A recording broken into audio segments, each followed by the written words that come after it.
नमस्कार दोस्तों, आज हम लोग परमाणु के बारे में जानेंगे। परमाणु इसके बारे में इसके पहले वाले वीडियो में हम लोग बहुत कुछ जान चुके थे। परमाणु कैसे बना था और उसके परमाणु संरचना क्या था।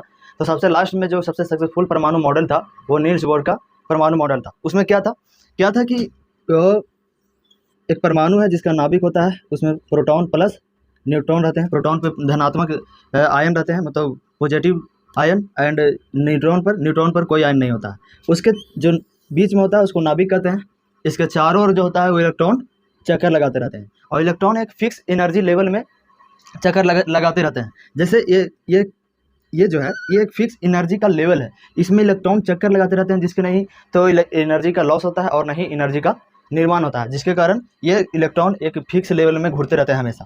ये बोले थे नील्स बोर ने परमाणु मॉडल में। इसमें यही परमाणु मॉडल था इनका। इनमें जो सबसे बीच में है उसको नाभिक बोलते हैं। इनका खोज कौन किया था? तो सबसे पहली बार खोज किए थे रदरफोर्ड ने 1911 ईस्वी में। ये परमाणु मॉडल 1913 ईस्वी में नील्स बोर ने दिए थे। प्रोटॉन प्लस न्यूट्रॉन रहते हैं और इलेक्ट्रॉन सारे ऑर्बिट में घूमते रहते हैं। ऑर्बिट का खोज कौन किए थे? तो नील्स बोर ने। यही बताए थे कि एक फिक्स लेवल एनर्जी का फिक्स लेवल रहता है, जिसमें इलेक्ट्रॉन को चक्कर लगाते रहते हैं चारों ओर। तो ये जो चारों ओर एनर्जी का लेवल होता है उसको ऑर्बिट कहते हैं, सेल कहते हैं, इसको ऑर्बिट कहते हैं और सेल कहते हैं, या तो फिर हिंदी में कहें तो कक्षा कहते हैं। ये बताए थे नील्स बोर साहब ने। इसके चारों ओर इलेक्ट्रॉन घूरते रहते हैं। ये है इलेक्ट्रॉन। इसके बारे में इलेक्ट्रॉन और प्रोटॉन न्यूट्रॉन के बारे में आगे हम चर्चा कर चुके हैं अच्छे से। तो ये था परमाणु मॉडल नील्स बोर साहब का, जो बहुत ज़्यादा सक्सेसफुल रहा है अभी तक।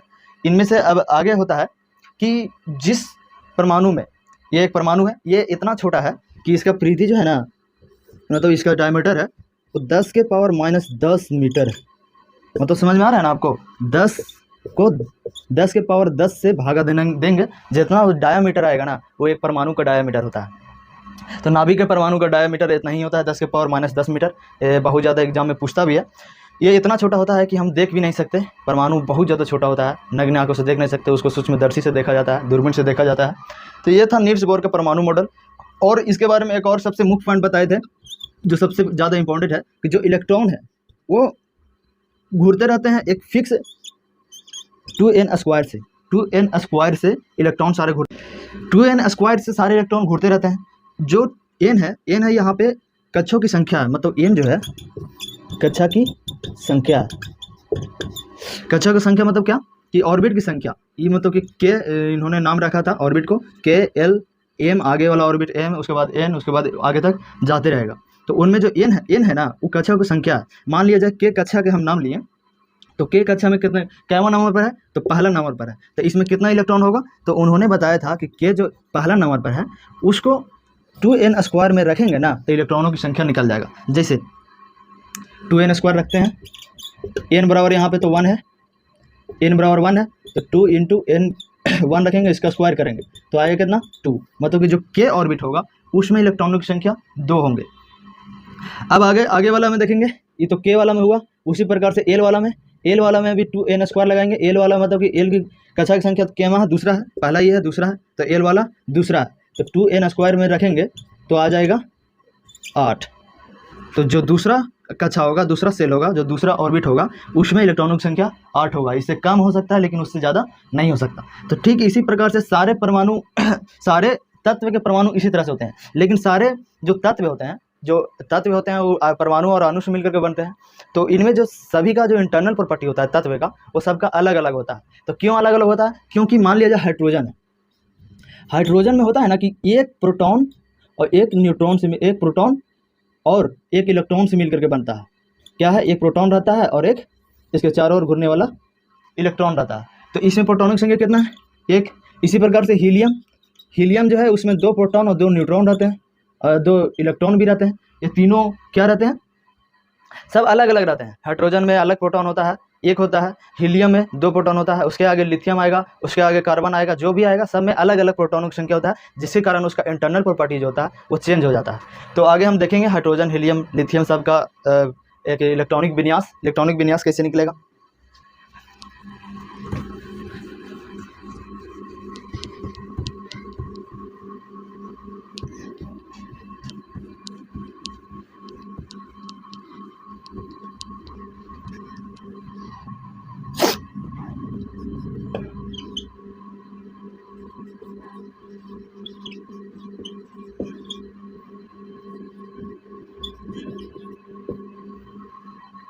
अब हम लोग देखते हैं इलेक्ट्रॉनिक विन्यास के बारे में। इलेक्ट्रॉनिक विन्यास कुछ नहीं होता है, किसी भी तत्व में कितना प्रोटॉन है और कितना इलेक्ट्रॉन है उसको हम कैसे देखेंगे किसी परमाणु में, उसी को इलेक्ट्रॉनिक विन्यास कहते हैं। मतलब इलेक्ट्रॉनिक्स, इलेक्ट्रॉन का जो चारों ओर घूमते हैं उसमें कितने ऑर्बिट में कितने इलेक्ट्रॉन रहते हैं, इसके बारे में ये बताता है इलेक्ट्रॉनिक विन्यास। मान लिया जाए हाइड्रोजन। हाइड्रोजन क्यों नाम धरा गया? क्योंकि ये एक इंटरनेशनल संस्था है केमिस्ट्री की दुनिया में। वो सारे तत्व जो नए नए खोज होते हैं, जो नए प्रोटॉन रहते हैं और नए इलेक्ट्रॉन उसमें रहते हैं। मान लीजिए 118 अभी तक खोज हो चुका है, उसके बाद 119वां जो आएगा उसमें 119 प्रोटॉन 119 इलेक्ट्रॉन रहेगा। तो उसका जो नामकरण करेगा उस संस्था करता है। नाम क्यों करता है? क्योंकि कोई नाम होना चाहिए, तभी पता चलेगा कि ये अलग है। मान लीजिए मैं और मेरा भाई कोई है, तो दोनों लड़का ही है लेकिन नामकरण अलग अलग रहता है। तो अलग अलग नामकरण रखने से यही होता है कि कहीं पे बोलने से पहचान में आ जाता है। तो सब ये जो नामकरण है हाइड्रोजन, हीलियम, लिथियम, ये कोई मतलब अपने तरफ से रखा गया है, कोई ये प्राकृतिक नहीं है। तो हाइड्रोजन में क्या होता है ना कि एक प्रोटॉन होता है और एक न्यूट्रॉन होता है। तो इसमें इलेक्ट्रॉनिक विन्यास बनाएंगे तो एक प्रोटॉन और एक इलेक्ट्रॉन इसमें चारों तरफ घूमते रहते हैं। इसको क्या बोलते हैं? हाइड्रोजन। इसके बाद हीलियम आएगा। तो हीलियम में कितना होता है? ये 2 प्रोटॉन आते हैं और 2 न्यूट्रॉन आते हैं यहाँ पे, और इसके चारों ओर घूमने वाला 2 इलेक्ट्रॉन होगा। इसके बाद हीलियम के बाद लिथियम आएगा। लिथियम में 3 प्रोटॉन और 3 न्यूट्रॉन होगा नाभिक में, और इसके चारों ओर जो घूमेगा वो 3 इलेक्ट्रॉन होगा। लेकिन यहीं पे दिक्कत आता है कि जो पहला वाला 2n² से हम अभी निकाले थे, 2n² से, वो जो पहले वाला k वाला में होता था ना, 2 इलेक्ट्रॉन हो सकता है, उससे ज़्यादा नहीं हो सकता। तो हम यहाँ पे 3 इलेक्ट्रॉन रखना है, तो 3 यहाँ इलेक्ट्रॉन रखना है, तो 2 इलेक्ट्रॉन तो पहला वाला हम रख दिए, लेकिन अगला जो 1 इलेक्ट्रॉन है इसमें तो रख नहीं सकते हैं। यही तो 2n² नील्स बोर्स के नियम से कहता था। तो इसी को क्या करते हैं ना, एल में रख देते हैं। कितना बचा? 2 रख दिए हैं दूसरका में, तो एल वाला इलेक्ट्रॉन में कितना बचेगा? एल वाला सेल में 1 इलेक्ट्रॉन, तो इसका एक और सेल बचेगा बनेगा जिसमें 1 इलेक्ट्रॉन रख देंगे। इसमें 8 इलेक्ट्रॉन रख सकते हैं, लेकिन 8 से ज़्यादा नहीं, 8 से कम रख सकते हैं। तो इसका इलेक्ट्रॉनिक विन्यास ये बनेगा। इसमें क्या होगा? 2, k वाला में 2, l वाला में 1। इलेक्ट्रॉनिक विन्यास इसका यही हो गया। इसमें क्या होगा? k वाला में 1, k वाला में 2 होगा। इसमें k वाला में इसमें 2 होगा, इसमें तो कुछ हो ही नहीं करता। तो इलेक्ट्रॉनिक विन्यास इसी तरह से होता है। लिथियम तक हो गया। इसके आगे देखेंगे,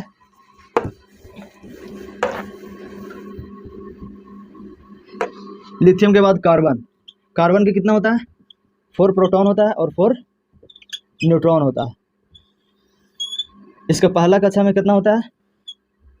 4 अब इलेक्ट्रॉन भी होना चाहिए। तो 4 इलेक्ट्रॉन होने के लिए पहला कक्षा में हम लोग जानते हैं इलेक्ट्रॉनिक विन्यास में कि 2 होना चाहिए, एल में 8 होना चाहिए, एम में 18 होना चाहिए। आप निकालेंगे 2n² से, तो इस तरह से आना चाहिए। तो आता है इसी तरह से।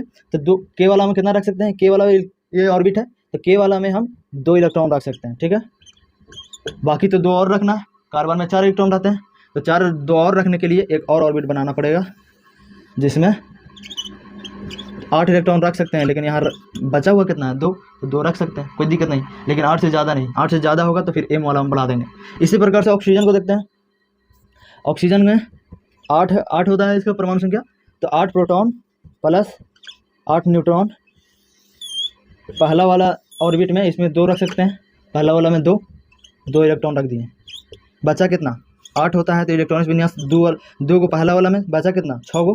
6 इलेक्ट्रॉन बचा। तो 6 इलेक्ट्रॉन को हम अगला वाला में रख लेंगे। अगला वाला ऑर्बिट जो एल वाला होगा। के वाला में 2 को रख लिए, एल वाला में 6 को, 1 2 3 4 5 6।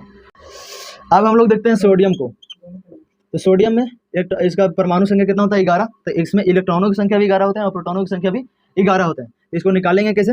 इलेक्ट्रॉनिक विन्यास कैसे करेंगे? तो हम लोग जानते हैं कि नाभिक में जो रहता है वो प्रोटॉन रहता है और न्यूट्रॉन रहता है। तो हम लोग 11 प्रोटॉन रख दिए हैं। न्यूट्रॉन 11 भी हो सकता है, 11 से ज़्यादा भी हो सकता है। क्यों? क्योंकि परमाणु भार जो निकलता है ना, आगे समझाएंगे इसके बारे में कैसे होगा सर। उसके बाद के वाला में हम हमेशा बोले हैं कि 2 इलेक्ट्रॉन होते हैं इलेक्ट्रॉनिक विन्यास में। फिर एल वाला में 8 इलेक्ट्रॉन, 2n² से आप निकालिएगा तो ये वाला निकल जाएगा। एम वाला में 18 इलेक्ट्रॉन। उसके बाद ओ वाला में आगे निकालना पड़ेगा 2n² से, 32 आएगा। तो 32 इलेक्ट्रॉन रख सकते हैं। तो फर्स्ट वाला ऑर्बिट में हम कितना इलेक्ट्रॉन रखेंगे? 2 इलेक्ट्रॉन रखेंगे। कितना? 2 इलेक्ट्रॉन। उसके बाद 11 है, तो 11 में 2 रख लिए, तो कितना बचा? 9 बचा। तो हम दूसरा इलेक्ट्रॉन में जो है एल वाला में 8 रख सकते हैं। 8 से तो ज़्यादा नहीं रख सकते, लेकिन यहाँ तो बच रहा है 9, तो पहले 8 रखेंगे। उसके बाद कितना बचा? 1। एक अगला वाला ऑर्बिट में रख देंगे। ठीक उसी प्रकार से 2 रख दिए, इसके गोले गोले कितना रहेगा 8 इलेक्ट्रॉन, 2 3 4 5 6 7 8। अब बचा कितना, 1 इलेक्ट्रॉन अगला वाला भी ऑर्बिट में रख देंगे। तो इसी प्रकार से इलेक्ट्रॉनिक्स विन्यास बनता है। अब हम लोग जानते हैं इलेक्ट्रॉनिक विन्यास के बारे में हम लोग जान गए। अब हम लोग जानते हैं संयोजकता क्या होता है। अब देखो क्या होता है ना, कोई भी परमाणु वो अपना अस्थिरता स्टेबिलिटी लाने की कोशिश करता है, सब स्वतंत्र रूप से घूरते रहते हैं। मान लिया जाए 1 इलेक्ट्रॉन है, तो 1 इलेक्ट्रॉन है, तो इसको जो पूरा करने में अभी कितना इलेक्ट्रॉन की जरूरी है, तीसरा वाला में 18 होना चाहिए, तो 18 में 1 ही है इसके पास, अभी 17 इलेक्ट्रॉन और चाहिए। तो इस प्रकार से या तो फिर 18 चाहिए या तो फिर 8 चाहिए, 8 भी होगा तो वो स्टेबिलिटी हो जाएगी इलेक्ट्रॉनिक विन्यास में। मतलब कि के वाला में 2 है, तो ये जो इलेक्ट्रॉनिक विन्यास वाला जो तत्व होगा ना, वो स्टेबिलिटी रखेगा, मतलब कि वो किसी से ना मिलेगा ना जुलेगा। लेकिन जो इसके अलावा जो बाहरी कक्षा में इलेक्ट्रॉनों की संख्या 2 के अलावा और 8 के अलावा और 18 के अलावा कुछ भी रहे, तो वो अपने आप को स्थिर करने के लिए किसी और तत्व के साथ मिलना चाहता है। ये क्या है कि 1 इलेक्ट्रॉन है इसके पास, अब इसको कितना चाहिए, 8 बनाने के लिए 7 चाहिए, तो इस 7 लेने की बजाय 1 दे देगा किसी को, तब ये 1 दे देगा। क्योंकि 7, जैसे मान लिया जाए कोई एक रूम में रह रहा है, तो रूम में रह रहा है तो वहाँ पे लड़का लोग एक रूम में 7 को रह रहा है, एक रूम में 1 को रह रहा है, तो उस 7 को जो रहेगा वो कहेगा ना कि तुम काहे 1 अकेले रहेगा, तुम मेरे पास आ जाओ। ये नहीं कहेगा कि 7 मेरे रूम में आ जाओ, ऐसा नहीं होगा। तो इसी प्रकार से ये 1 इलेक्ट्रॉन है, तो ये किसी को देगा, और देगा इसीलिए सोडियम को पॉजिटिव बोलते हैं। कि मान लिया कर्जा लिया है, तो कर्जा जो किसी को देगा और कोई लेगा, तो जो देगा वो पॉजिटिव होगा और जो लेगा कर्जा वो नेगेटिव होगा।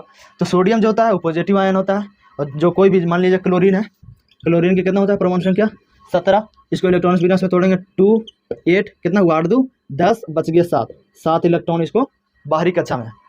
तो ये 7 तो किसी को देगा नहीं, ये 1 अपना ले करके और ये अपना स्टेबिलिटी कर लेगा, 8 बना लेगा, और 2 8 8 के बन जाएगा, इसका स्टेबिलिटी हो जाएगा, स्वतंत्र रूप से बैठ जाएगा, ये किसी से ना मिलना ना जुलना। तो यही होता है कि सूत्र जो बनता है ना, या तो फिर यहाँ पे बोले एक दूसरे से रासायनिक अभिक्रिया करते हैं, इसी तरह से करते हैं, बॉन्ड बनाते हैं, इसी तरह से बनाते हैं। मान लीजिए 1 इलेक्ट्रॉन यहाँ पे है, और इसका जो इलेक्ट्रॉनिक्स विन्यास बनाएंगे तो प्रोटॉन प्लस न्यूट्रॉन, पहला वाला में 2 इलेक्ट्रॉन, दूसरा वाला में 8 इलेक्ट्रॉन, 1 2 3 4 5 6 7 8, और तीसरा वाला में 7 इलेक्ट्रॉन, 1 2 3 4 5 6 7। अब इसको 8 बनाने के लिए क्या करना पड़ेगा, ये किसी से 1 इलेक्ट्रॉन लेगा, और ई जो है इसको 8 होने के लिए ई ऑर्बिट में 1 इलेक्ट्रॉन किसी को दे देगा, तो ये अपने आप में स्टेबिलिटी डालेगा। तो ये क्या करता है ना कि ये इलेक्ट्रॉन ए को यहाँ पे दे देता है, और दे दिया 1 इलेक्ट्रॉन, तो ये पॉजिटिव कहला गया, और ये ले लिया इसलिए ये नेगेटिव कहला गया, और दोनों मिल करके बनाते हैं NaCl। क्या NaCl। इसीलिए इसका जो इलेक्ट्रॉनिक्स विन्यास में जो बाहरी कक्षा में संख्या होगा 1 होगा, और इसमें पॉजिटिव वाला, ये वाला 1 नेगेटिव वाला, दोनों मिल करके एक बॉन्ड बना लेते हैं। अब जानेंगे कि ये जो हुआ क्रिया इसको क्या बोलते हैं। तो जो वैलेंसी कहलाता है, क्या कहलाता है, वैलेंसी। वैलेंसी मतलब संयोजकता। बाहरी कक्षा में इलेक्ट्रॉनों की संख्या पूरी करने के लिए, बाहरी कक्षा में, ये बाहरी कक्षा है, ये भी बाहरी कक्षा है, तो बाहरी कक्षा में इलेक्ट्रॉनों की संख्या पूरी करने के लिए ये 7 है, तो 7 1 इलेक्ट्रॉन चाहिए, तो इलेक्ट्रॉनों की संख्या पूरी करना चाह रहा है, तो ये किसी से लेगा, और यही इलेक्ट्रॉन को अदला बदली होता है ना, इसी को संयोजकता बोलते हैं। तो क्या कहेंगे संयोजकता किसे कहते हैं, आगे हम लिख देते हैं आपको।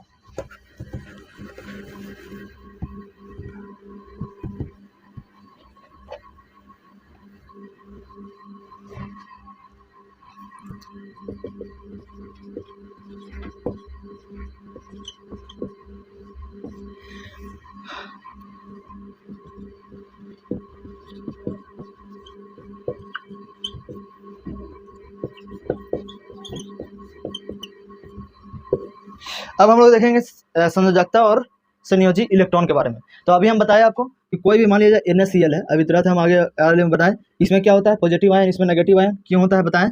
इसमें 11 है, तो इसमें इलेक्ट्रॉनिक्स विन्यास बनेगा 2 8 और 1 इलेक्ट्रॉन इसमें एक्स्ट्रा है, इसका परमाणु संख्या कितना 17, इसका इलेक्ट्रॉनिक्स विन्यास 2 8 7, इसको 1 इलेक्ट्रॉन चाहिए, तो ये इलेक्ट्रॉन इसको दे देगा, और ये 8 बन जाएगा, और ये देने के बाद ये 8 बन जाएगा, दोनों स्टेबिलिटी बना लेगा, दोनों बंधन बना लेगा, बन जाएगा क्या NaCl। इसको हम इलेक्ट्रॉनिक्स विन्यास में समझे परमाणु मॉडल में।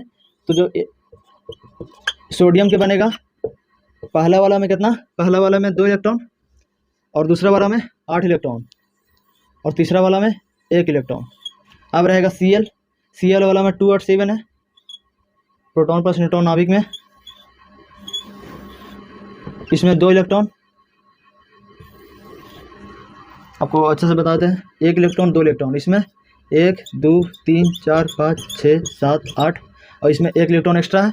इसमें 1 2 3 4 5 6 7 8 और इसमें 7 है। 3 4 5 6 7 एक इलेक्ट्रॉन इसको चाहिए, तो यहाँ पे दे देगा एक इलेक्ट्रॉन, और एक इलेक्ट्रॉन देने के बाद ये अपना ऑब्जेक्ट पूरा कर लेगा। और ये इलेक्ट्रॉन देगा तो इसमें एक भी इलेक्ट्रॉन नहीं रहेगा, तो आगे वाला ऑर्बिट खत्म, ये अपना स्टेबिलिटी बना लेगा, वो भी अपना स्टेबिलिटी बना लेगा। तो इसी प्रकार से अस्टक के नियम भी इसी को बोलते हैं। और यही जो इलेक्ट्रॉन, ये इलेक्ट्रॉन अपना किसी भी तत्व का कक्षा, बाहरी कक्षा को इलेक्ट्रॉनों की संख्या पूरी करने के लिए आदान प्रदान होता है, उसे संयोजी इलेक्ट्रॉन बोलते हैं। क्या बोलते हैं? संयोजी इलेक्ट्रॉन बोलते हैं। और ये जो क्रिया हुआ आदान प्रदान इलेक्ट्रॉनों को आना जाना, उसको क्या बोलते हैं? संयोजकता बोलते हैं। संयोजी इलेक्ट्रॉन और संयोजकता का मतलब समझ गए। इंग्लिश में बोले वैलेंसी, इसको वैलेंस इलेक्ट्रॉन। इसी प्रकार से अब आगे समझते हैं। अब देखेंगे हम लोग परमाणु संख्या। परमाणु संख्या क्या होता है? Atomic number. परमाणु संख्या को Z से डिनोट करते हैं। जो किसी भी परमाणु में प्रोटॉनों की संख्या जितना रहते हैं उसी को परमाणु संख्या बोल देते हैं। आगे हम बताते आए हैं इलेक्ट्रॉनिक विन्यास, जिसमें हाइड्रोजन, हाइड्रोजन में जितना प्रोटॉन होगा वही क्या कहलाएगा? इसका एटॉमिक नंबर कहलाएगा, परमाणु संख्या कहलाएगा हाइड्रोजन का। उसके बाद हीलियम, हीलियम का एटॉमिक नंबर 2 होता है, क्योंकि इसके नाभिक में 2 प्रोटॉनों की संख्या होता है। उसके बाद लिथियम, लिथियम का 3 होता है परमाणु संख्या। क्यों? क्योंकि इसमें नाभिक में प्रोटॉनों की संख्या 3 होते हैं। उसके बाद कार्बन, कार्बन का भी 4 होता है, क्योंकि इसका परमाणु प्रोटॉनों की संख्या नाभिक में 4 होते हैं। तो परमाणु संख्या क्या है? बेसिकली प्रोटॉनों की संख्या। तो प्रोटॉनों की संख्या को क्या कहते हैं? परमाणु संख्या बोलते हैं। प्रोटॉनों की संख्या मतलब किससे डिनोट करेंगे? और ये Z परमाणु की संख्या है, तो इसको हम लिख सकते हैं P बराबर Z, क्योंकि प्रोटॉनों की संख्या है वही परमाणु संख्या है। अब क्या होगा ना कि जो जितना प्रोटॉन रहता है किसी एटॉम में उतना ही इलेक्ट्रॉन भी रहते हैं, तो जितना प्रोटॉन है उतना इलेक्ट्रॉन भी लिख देंगे। इसीलिए जो Z बराबर होता है P होता है, उसके बराबर इलेक्ट्रॉन होता है। तो ये फॉर्मूला से बहुत ज़्यादा क्वेश्चन भी बनते हैं कि किसी परमाणु में परमाणु संख्या, मान लिया जाए किसी परमाणु में परमाणु संख्या 6 है, किसी तत्व में परमाणु संख्या 6 है, तो प्रोटॉनों की संख्या कितना होगा? तो परमाणु संख्या 6 है तो प्रोटॉनों की संख्या भी कितना होगा? 6 होगा। इसी प्रकार से पूछ देगा परमाणु संख्या आपके पास 8 है तो इलेक्ट्रॉनों की संख्या कितना होगा? तो ई 8 है तो इलेक्ट्रॉनों की संख्या भी कितना होगा? 8 होगा। तो आप परमाणु संख्या समझ चुके होंगे। अब देखेंगे द्रव्यमान संख्या। द्रव्यमान संख्या में क्या है? परमाणु का द्रव्यमान निकालना। तो कैसे निकालते हैं परमाणु का द्रव्यमान? इसमें क्या करता है ना कि जो नाभिक का द्रव्यमान होता है, हम पहले ही बताए हैं, परमाणु जो एटॉमिक स्ट्रक्चर था, परमाणु संरचना वाला वीडियो था, उसमें बताए थे कि जो किसी भी परमाणु का भार जो नापते हैं, उसका द्रव्यमान नापते हैं, वो कहाँ से नापते हैं? नाभिक से। और नाभिक में प्रोटॉन प्लस न्यूट्रॉन दोनों रहते हैं। तो जो दोनों रहते हैं तो द्रव्यमान संख्या क्या होगा? प्रोटॉनों की संख्या प्लस न्यूट्रॉनों की संख्या, ये दोनों को संख्या को जोड़ेंगे तो क्या आ जाएगा? द्रव्यमान संख्या। इसको ए से डिनोट करते हैं। किससे? ए से। मतलब ए बराबर प्रोटॉनों की संख्या प्लस न्यूट्रॉनों की संख्या। और ये कहाँ रहते हैं? परमाणु के नाभिक में रहते हैं। और हम पहले ही बता चुके हैं आपको कि परमाणु का पूरा भार उसका नाभिक में रहता है। तो यहाँ से ये आ गया। अब हम लोग जानते हैं कि प्रोटॉनों की संख्या बराबर क्या होता है? इलेक्ट्रॉनों की संख्या। और प्रोटॉनों और इलेक्ट्रॉनों न्यूट्रॉनों की संख्या बराबर क्या होता है? यहाँ बताए थे ना, Z बराबर P बराबर E। तो यही वाला यहाँ पे अप्लाई हो जाएगा, ये होता है। अब आपको इसी से बहुत सारा क्वेश्चन पूछ देगा। और क्या होता है ना कि कभी कभी किसी भी द्रव्यमान, जैसे में कार्बन है, यहाँ दोगुना होने का खास रीजन है। जैसे मान लिया जाए हीलियम का परमाणु द्रव्यमान कितना होता है? तो 4 होता है। क्यों? क्योंकि इसमें 2 तो हो गया परमाणु संख्या, जो प्रोटॉनों की संख्या है, प्रोटॉन और न्यूट्रॉन से मिलकर के बनता है। तो प्रोटॉन तो 2 हो गया, और 2 जो बचा वो कितना हुआ? 2। तो 2 न्यूट्रॉन होता है। तो ये दोनों मिलकर के क्या बनते हैं? द्रव्यमान संख्या बनते हैं 4। इसी प्रकार से ऑक्सीजन का परमाणु द्रव्यमान कितना होता है? 16 होता है। क्यों 16 होता है? क्योंकि नाभिक में प्रोटॉन और प्लस न्यूट्रॉन रहते हैं। प्रोटॉन तो हम जानते हैं ऑक्सीजन का 8 ही होगा, क्योंकि उसका एटॉमिक नंबर 8 है। तो एटॉमिक नंबर 8 है तो प्रोटॉनों की संख्या भी 8 होगा। तो इसका द्रव्यमान संख्या निकालेंगे, प्रोटॉन प्लस न्यूट्रॉन। तो इसमें से हम प्रोटॉन कितना है? 8। तो जो हुआ 16 में, तो जो बचेगा न्यूट्रॉन होगा। तो इसी प्रकार से निकलता है। और क्या होता है ना कभी कभी कि न्यूट्रॉन का जो संख्या द्रव्यमान होता है वो प्रोटॉन से थोड़ा सा ज़्यादा होता है। तो थोड़ा सा ज़्यादा होने के कारण ना, तो जब संख्या बढ़ता है, जैसे में 8 हुआ है तो चेंज नहीं हुआ। यही मान लिया जाए 17 जब होता है ना, तो 17 इलेक्ट्रॉन जब मिलते हैं तो प्रोटॉनों की द्रव्यमान से न्यूट्रॉनों का द्रव्यमान थोड़ा ज़्यादा हो जाता है। इसलिए इसका जो द्रव्यमान संख्या जो होता है ना, 34 ना होकर के कितना हो जाता है? 35। एक में 17 प्रोटॉन तो है, लेकिन यहाँ पे 18 न्यूट्रॉन आ जाते हैं। क्यों 18 न्यूट्रॉन आ जाते हैं? क्योंकि इसका भार जो होता है ना, इस प्रोटॉन के भार से थोड़ा सा ज़्यादा होता है, इसीलिए द्रव्यमान संख्या इसका ज़्यादा आ जाता है। तो इसी प्रकार से द्रव्यमान संख्या हम पूरा का पूरा निकालते हैं। इसी तरह से क्वेश्चन भी आएगा आपको कि मान लिया जाए किसी भी परमाणु में जो द्रव्यमान संख्या है वो 18 है, 18 तो नहीं 16 है। किसी भी परमाणु में आपको द्रव्यमान संख्या 16 है, तो आप निकालिए कि न्यूट्रॉनों की संख्या कितना होगा। या तो फिर प्रोटॉन और न्यूट्रॉन दिले रहेगा, जैसे में 3 में तो दो देना ही पड़ेगा। तो आपको बोल देगा कि द्रव्यमान संख्या 16 है और प्रोटॉनों की संख्या 8 है, तो आप न्यूट्रॉनों की संख्या निकालें। तो न्यूट्रॉनों की संख्या बराबर क्या होगा, यहाँ पे पॉजिटिव है, इधर आएगा तो घट जाएगा ये माइनस पी। तो ए कितना दिले है 16 में से प्रोटॉन कितना है 8, बच जाएगा कितना 8, आंसर कितना 8। तो आप प्रोटॉनों की संख्या न्यूट्रॉनों की संख्या ऐसे निकाल सकते हैं। अब हम आगे देखते हैं।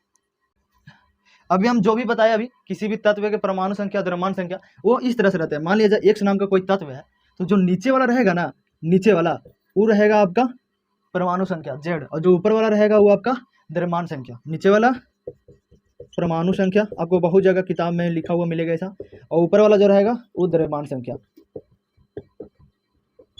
ऐसा डिनोट किया जाता है। मान लीजिए हाइड्रोजन है, तो आपको हाइड्रोजन में एक नीचे मिलेगा एक ऊपर मिलेगा। क्यों? क्योंकि एक जो है नीचे वाला वो परमाणु संख्या है, ऊपर वाला आपका द्रव्यमान संख्या है, ए और जेड। इसी प्रकार से ऑक्सीजन का आपको नीचे मिलेगा 8, ऊपर मिलेगा 16। ये क्या है?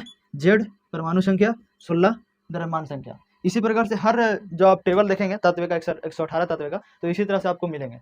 तो ऊपर वाला रहता है द्रव्यमान संख्या, नीचे वाला परमाणु संख्या।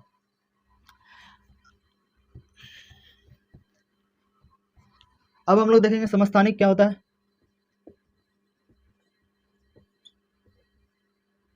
और देखेंगे संभारिक, आइसोटोप्स, आइसोबार।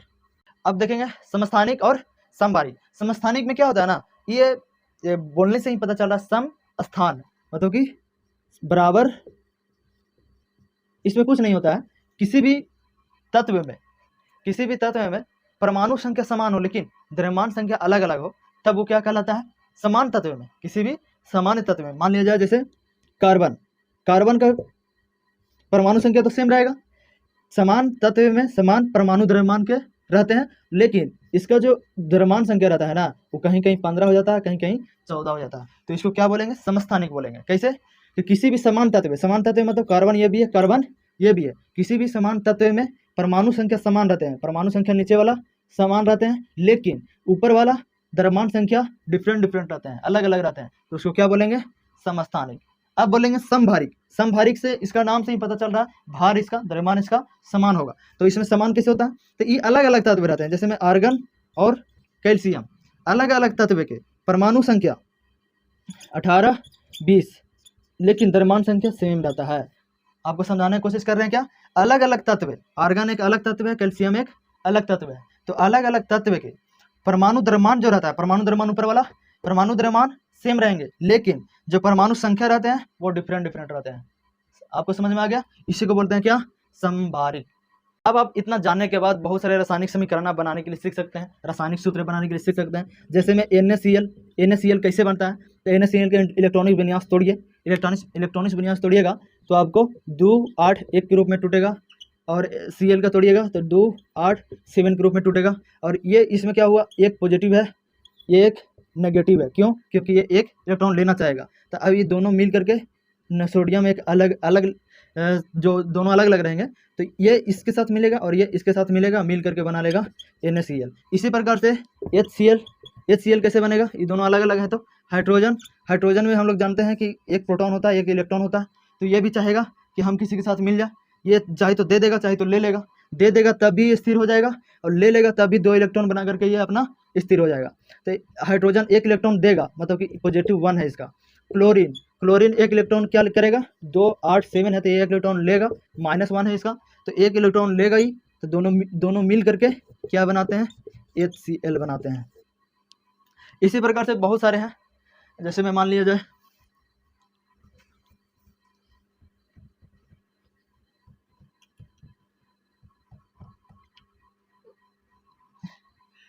NaHCO3, ये इतना बड़ा हम लिया, इसमें क्या होगा? इसको हम पहले हाइड्रोजन को देखें, सोडियम को अलग देखेंगे, हाइड्रोजन और कार्बन ऑक्साइड का अलग देखेंगे। तो इसमें क्या हुआ, इसमें तो हो जाएगा +1, ये तो हम जानते हैं पहले से। हाइड्रोजन का क्या है, +1 है। कार्बन का +4 या -4 ले सकते हैं। ऑक्सीजन का -2 होता है। कैसे, ऑक्सीजन को निकालिएगा, 2 और 6 है। इसको 8 पूरा करने के लिए कितना इलेक्ट्रॉन चाहिए, 2 इलेक्ट्रॉन चाहिए। तो 2 इलेक्ट्रॉन ये लेगा मतलब कर्जा लेगा, इसलिए इसका -2 होगा। लेकिन ऑक्सीजन यहाँ कितना है, ऑक्सीजन यहाँ 3 गो है, तो इसे 3 से गुना करना पड़ेगा। तो +1 +4 और ये -3 दूना 6, तो ये दोनों को जोड़ देंगे, 4 1 5 -6 आएगा कितना, घटाएंगे तो -1। मतलब कि इसका -1 आया, इसका +1 आया, दोनों मिल करके क्या बनाएंगे, NaHCO3 सोडियम हाइड्रोकार्बोनेट। समझ में आया आपको। इसी तरह से हर फॉर्मूला बने हुए रहते हैं, चाहे जितने भी केमिस्ट्री में आपको फॉर्मूला जो मिलता है इसी तरह से बॉन्ड होकर के मिले हुए रहते हैं। ये बॉन्ड दो तरह के रहते हैं, एक जो होता है वो अलग टाइप के कार्बन से बॉन्ड बनता है, उसके बारे में आगे हम चर्चा करेंगे। तो आप इतना पहले जान लीजिए, इसके बाद देखा जाएगा। उम्मीद करता हूँ आपको बहुत अच्छा समझ में आया होगा। तो आप इस वीडियो को शेयर भी कर दीजिएगा और सब्सक्राइब भी कर दीजिएगा और दोस्तों के पास शेयर भी कर दीजिएगा, और अच्छा रहेगा, क्योंकि धीरे धीरे मोटिवेटेड हम लोग होते हैं। इससे अच्छा लगता है कि लोग देख रहे हैं, मेरे वीडियो को पसंद कर रहे हैं, इसीलिए आप शेयर कर देंगे भाई तो और अच्छा है।